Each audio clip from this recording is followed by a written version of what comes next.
Ravager, the largest Eleger, a rogue battle tank. A lot of players are wondering who he is. Some people think that the Ravager is a robot created by the bandits in response to the golem created by the inhabitants. Others consider him to be a real live bull that has grown to a huge size. And after all, if you start to figure it out, you will find here both confirmation of one and the other. Today, once and for all, I will put an end to the question of who is the largest riding mob in the game.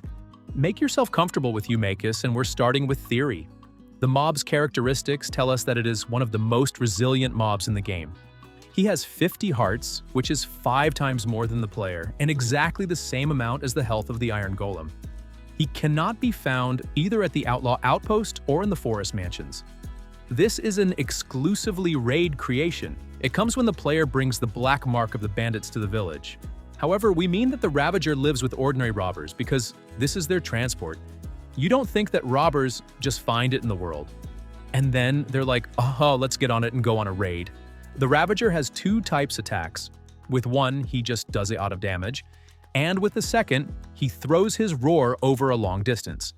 This happens if his attacks are blocked for a long time, with a shield. Minecraft fans are divided into 2 camps, the first of which claims that the Ravager is a robot, which is based on a piston that extends its neck for impact. The other side just says it's a mutated bull. Let's figure out what kind of mob it is. If he were a bull, what size would he be? We can easily calculate the dimensions of the Ravager down to centimeters. We use blocks. We've heard that 1 block is equal to 1 meter. This is a common measurement in Minecraft. In the 16-pixel block, we'll look at classic Minecraft without resource packs, the way the developers intended it to be. 1 pixel will be 6.25 centimeters, and if you put a player next to it, then his height will be 180-something, the standard height of an adult. It all fits.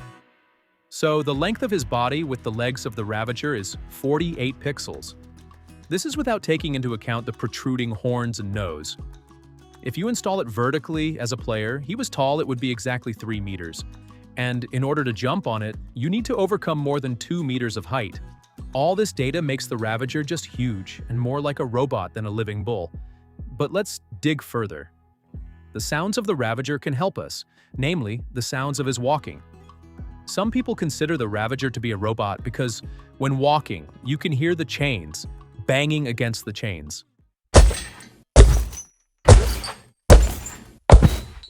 And the chains are located at a sufficiently large distance from each other, so the chains beat against the metal body of the breaker. It's not a joke, and I didn't write it. A neural network is really an assumption of some people. Now I'll explain how the circuit makes such a sound. She doesn't have to bang against another chain or something else metallic. It's enough for its metal parts to bang against themselves when the Ravager is running and the chains are shaking. And you could get to that point yourself if you think about it a little. If you read the developer's interview, you can find information that the sounds of a real bull were used when voicing the Ravager. Using the example of pandas, the developers showed how they go to nature reserves to record the voiceover of mobs for Minecraft. If mobs do not exist in real life, they themselves write sounds to mobs or distort existing ones.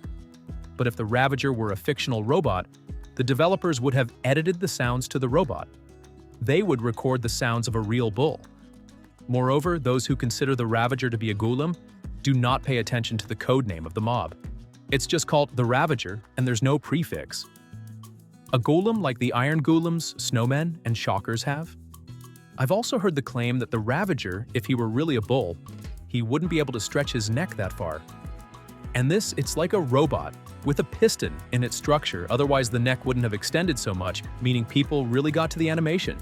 But for some reason, they don't want to get to the animation of stretching the sniffer's beak, even though it's hard enough to dig into the ground, or not to get to the animation of the possibilities of 15-meter camel jumps. Minecraft is a world with a lot of magic, and the existence of such a bull can be. In addition, in real life, there are creatures that stretch their necks to hit or eat something. This includes the turtle. Theory with a robot breaks down very easily, at least because all the golems in the game sink like an iron golem. In appearance, the Ravager is twice as large and heavier than the golem, even with these metal body kits.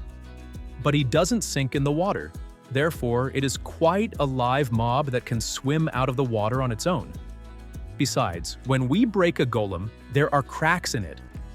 If the Ravager were also an iron robot, it would also have cracks, but this does not happen. A Ravager is a fully alive bull, smarter than a simple animal because it has its own emotions. When the raid ends in victory, looters, the Ravager joyfully reproduces the sounds of victory. And this is definitely not a golem that performs basic defense functions without much emotion. The final argument may be the words of Jeb, who described the Ravager as, "If you take a cow, anger it, and put a robber with a crossbow on its back, what will you get?" The cow will turn out to be absolutely confused. This is the Ravager. Okay, we found out that the Ravager is not a robot. Let's find out.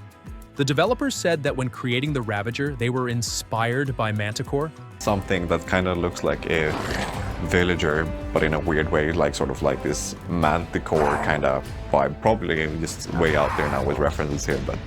Even though none of this is left in the ultimate version of the mob, it is a mythical but living creature, by no means a robot. In the description of the Manticore from mythology, you will find that it is a creature with the body of a lion, wings, a scorpion tail, and a human face. In this case, we are considering a mythological Manticore with a human face, and not a fantasy Manticore from Witcher-type games. The Ravager in Minecraft has a completely human face, but not our player, or Steve or Alex, and the face of the inhabitants and robbers. They can be considered reasonable people, but of a different race. It should be noted that almost everywhere, even in fantasy, the Manticore is referred to as a huge animal whose dimensions range from 3 to 4 meters, which coincides with what we see in Minecraft. That is, the developers still left something behind from the idea of Manticore: a large body and a human face. We were able to substantiate the idea of creating a Ravager through the words of the developers from the interview, but how do we explain the appearance of a Ravager inside the lore of Minecraft? I consider the Ravager to be an exceptionally magical being. Under no circumstances could he have appeared in the world if not for the robbers. The Ravager is more like an animal, when the other robbers are like humans. Here, you can give an example from the universe of ancient scroll games. There is a race of intelligent humanoid cats, but some act as a riding vehicle while others act as a rider. I think it's the same in Minecraft. By the way, this works not only with robbers, but also with piglins.